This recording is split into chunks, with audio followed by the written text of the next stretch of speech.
Some would say this is now AI's world, and we only live in it. The implications of that development for our lives, jobs, our relationships to each other, what it means to be human, well, those remain to be revealed. In the meantime, this next phase of our technological development needs to be fed with electricity, a challenge which our grid is having trouble meeting. On Friday, April 11th, PJM took yet another step to address the challenge of meeting the astonishingly rapid growth of large, principally data-related loads. It'd be easy to call out PJM, as some have, and say they've mismanaged the process of dealing with these new data centers, but a prudent review of the situation on the ground might suggest that they're dealing the best they can with a situation that nobody has ever seen in power markets anywhere before. Why do I say that? Well, let's just look at the magnitude of the loads that have mushroomed up recently. In May of 2024, for example, AEP Ohio served 600 megawatts of data-related load. Today, it has 11,000 megawatts either under energy service agreements or committed to pay for the required infrastructure to serve that load. Dominion, the utility at Ground Zero in Virginia, recently filed for approval of its large load interconnection queue process standards and noted in its filing that about 25,000 megawatts of large load requests have already been assigned projected connection dates between now and December 31st of 2031. That's about equal to the load they serve today, and that's pretty big.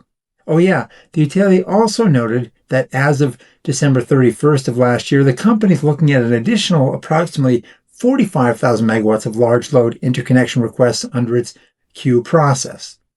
So not surprisingly, PJM has a huge and nearly impossible challenge in front of it. That was demonstrated in its most recent 3 capacity auctions, the last one of which came up short in securing the capacity required to meet its desired reserve margins. The excess supply that needs to be available in case we lose a critical power plant or transmission line.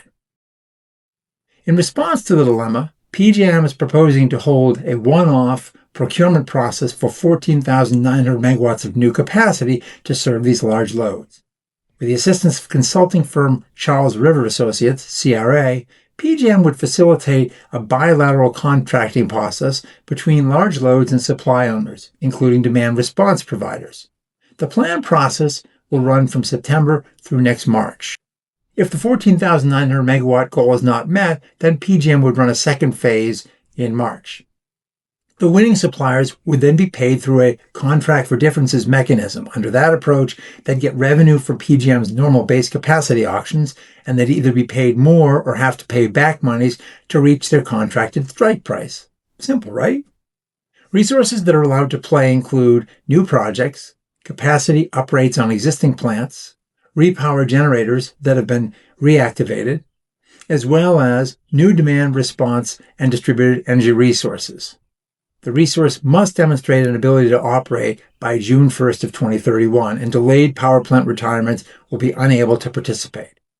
PJM and CRA will serve as confidential intermediaries and provide the matchmaking services for the load and new supplies. The contracting parties would then set terms and conditions and contract out of PJM's purview, and parties could consume bilateral transactions on their own.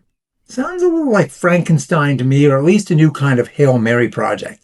The genesis of the parallel auction concept came out of the January White House meeting with the 13 PJM states, a meeting to which the grid operator PJM and data center companies were not invited. Here's my concern with this approach. We all know that turbine supplies are limited, as is other energy supply infrastructure such as transformers and switchgear. While the big 3, GE or Vernova, Siemens, and Mitsubishi have all announced manufacturing expansion plans, the grid-scale turbines are basically sold out through 2029. They can't build those new factories quickly. Global Energy Monitor recently reported in its global oil and gas plant tracker that U.S. planned turbine capacity in development, that's announced in pre-construction or construction phase, jumped from 85 gigawatts to 252 gigawatts from 2024 to 2025. Of those numbers, on-site capacity, so co-located or never connected to the grid, that number catapulted from next to nothing in 2024 to just under 100 gigawatts in 2025. So where then will these new turbines come from? They're wanted in Texas, Arizona, Ohio, and all over the world for that matter. So we need to assume some finite amount of equipment supply. Then there's the interconnection queue that has to be overhauled for the parallel auction, even as it's cleaned up for the capacity bidding that occurs in the base residual auction, the normal BRA. Then there's the price cap for the next two PJM BRAs at around $325 per megawatt day. If I'm a developer of a new resource here, and I'm only going to build in PJM, let's assume, I have two choices. First, I could bid into the BRA and accept my capped capacity revenue with price certainty for only a single year. Or I could bid that new resource into a bilateral auction and fix my uncapped price for 2 to as long as 15 years under this new approach. Which would I choose? Before we answer that question, though, let's add one more data point.